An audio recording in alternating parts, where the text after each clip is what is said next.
এবিতি কি করছো? একটা বাটির মধ্যে 4-5 কোয়া রসুন, দুটো বড় বড় কাঁচা লঙ্কা, এই যে 1 চামচ সাদা সর্ষে, 1 চামচ কালো সর্ষে, 2 চামচ পোস্ত, এই সব কিছুকে একটু কিছুক্ষণ জলে ভিজিয়ে রাখবো।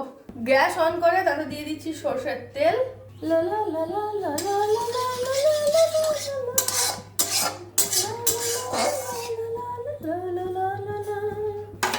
আর আজকের এই রান্নাটা একটা গতানুগতিক রান্না, এটা কম বেশি প্রত্যেকের বাড়িতে হয়, বাট তারপরেও আমি করছি কারণ আমার বাড়িতে আমি কিরকম করে করি সেটা আমি তোমাদের দেখাতে চাই। তোমরা যদি প্রো হও সেক্ষেত্রে ব্যাপার আলাদা, বাট আমি প্রো নই। আর এই হচ্ছে সেই মাছটা যেটা আজকে আমি রান্না করব। এই যে এখানে 4টে মাছ আছে। তো এই যে পাবদা মাছগুলো 1 পিঠ ভাজা হয়ে গেছে, আর এক পিঠ খুব ভালো করে আমি ভেজে নেবো।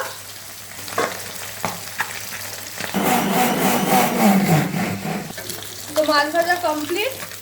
এই মাছ ভাজতে বেশি সময় লাগে না।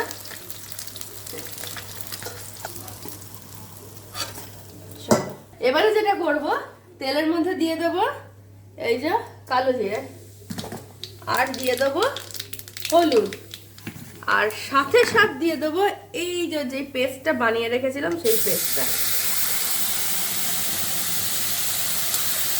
দিয়ে সুন্দর করে নাড়াচাড়া করব। এর মধ্যে দিয়ে দেবো এই যে সামান্য নুন, এই যে এতখানি মতো নুন দিয়ে এবার মশলাটাকে কষাবো।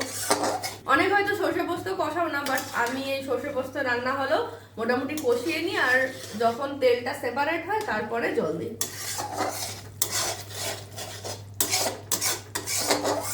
তো মশলা কষানো কমপ্লিট মোটামুটি। এই দেখো মশলাগুলো এরকম দানেদার হয়ে গেছে, আর মশলাটায় কিন্তু তেলও সেপারেট হয়ে গেছে।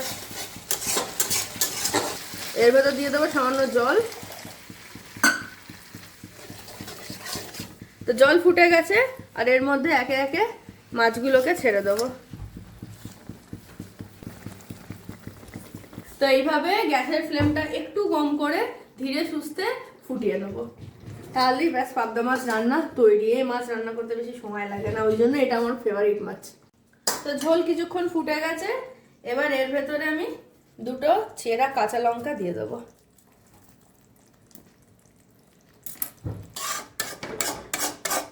তো ঝোল ফুটে গেছে, আর পাবদা মাছ রান্না কমপ্লিট। আর আজকের রান্নাটা একটু গতানুগতিক রান্না।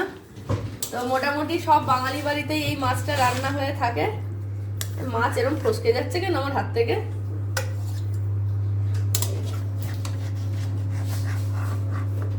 এই যে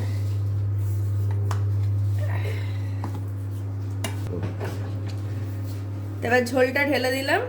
ঝোলটা একটু পাতলাই রেখেছি, আমাদের এরকম পাবদা মাছের ঝোল একটু পাতলাই ভালো লাগে খেতে। আর এই পর্যায়ে ঝোলটা অনেকটাই পাতলা আছে, একটু ঠান্ডা হলে আর একটু গাঢ় হয়ে যাবে। তো আজকে একদম পুরো সিম্পল বাঙালি ঘরোয়া রান্না, সবার বাড়িতে কম বেশি হয়ে থাকে, তো এটা নিয়ে নতুন করে কিছু বলার নেই। তো আজকের আমার এই প্রিপারেশন কেমন লাগলো অবশ্যই কমেন্ট করে জানিও। ভালো লাগলে একটা লাইক শেয়ার কমেন্ট করে দিও। So see you in the next video, till then bye by.